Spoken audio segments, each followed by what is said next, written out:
I went to a wine tasting once. Found myself in the company of palates far more refined than mine, waxing poetic about the virtues of a new Beaujolais. This puts the Rioja we just had to shame. I mean, that had a cloying embrace of a wet blanket covering my shoulders on a humid day in Barcelona.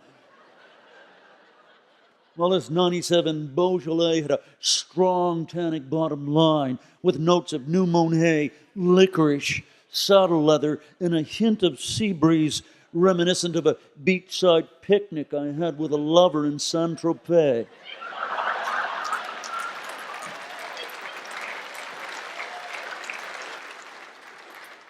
What do you think, Ron? Don't know, I'm shit-faced.